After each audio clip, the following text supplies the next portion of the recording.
Imamat pasal 17 ayat 1 sampai 16. Imamat pasal 17 ayat 1 sampai 9, tempat menyembelih dan mempersembahkan korban. Tuhan berfirman kepada Musa, "Berbicaralah kepada Harun dan kepada anak-anaknya dan kepada seluruh orang Israel, dan katakan kepada mereka, inilah firman yang diperintahkan Tuhan. Setiap orang dari kaum Israel yang menyembelih lembu atau domba atau kambing di dalam perkemahan atau di luarnya, tetapi tidak membawanya ke pintu kemah pertemuan untuk dipersembahkan sebagai persembahan kepada Tuhan di depan kemah suci Tuhan, hal itu harus dihitungkan kepada orang itu sebagai hutang darah, karena ia telah menumpahkan darah, dan orang itu haruslah dilenyapkan dari tengah-tengah bangsanya."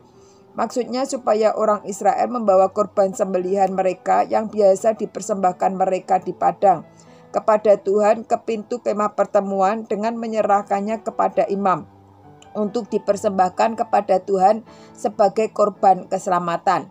Imam harus menyiramkan darahnya pada mezbah Tuhan di depan pintu kemah pertemuan dan membakar lemaknya menjadi bau yang menyenangkan bagi Tuhan. Janganlah mereka mempersembahkan lagi korban mereka kepada jin-jin, sebab menyembah jin-jin adalah jinah. Itulah yang harus menjadi ketetapan untuk selama-lamanya bagi mereka turun-temurun.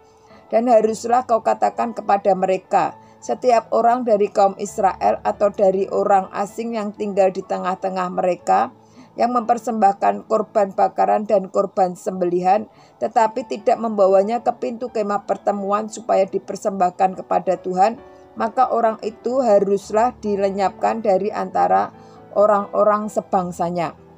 Imamat pasal 17 ayat 16 sampai dengan ayat 10 sampai dengan 16. Larangan tentang makan darah atau bangkai.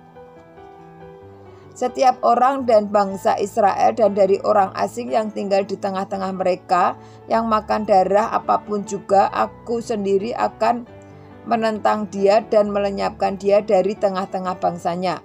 Karena nyawa makhluk ada di dalam darahnya, dan aku telah memberikan darah itu kepadanya di atas mereka untuk mengadakan pendamaian bagi nyawamu. Karena darah mengadakan pendamaian dengan perantaraan nyawa. Itulah sebabnya aku berfirman kepada orang Israel, seorang pun di antaramu janganlah makan darah.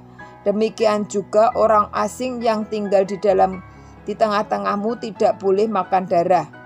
Setiap orang dan orang Israel dan dari orang yang asing yang tinggal di tengah-tengahmu yang menangkap dalam perburuannya seekor binatang dan barang atau burung yang boleh dimakan, haruslah mencurahkan darahnya, lalu menimbunnya dengan tanah. Karena darah tidak adalah nyawa segala makhluk. Sebab itu aku telah berfirman kepada orang Israel, dialah makhluk apapun, janganlah kamu memakannya, karena darah itulah nyawa segala makhluk, dan orang yang memakannya haruslah dilenyapkan. Dan setiap orang yang makan bangkai atau sisa mangsa binatang buas, baik ia orang Israel atau orang asing, haruslah mencuci pakaiannya, membasuh tubuhnya dengan air dan menjadi najis sampai matahari terbenam. Harulah ia menjadi tahir. Tetapi jikalau ia tidak mencuci pakaiannya dan tidak membasuh tubuhnya, ia akan menanggung kesalahannya sendiri.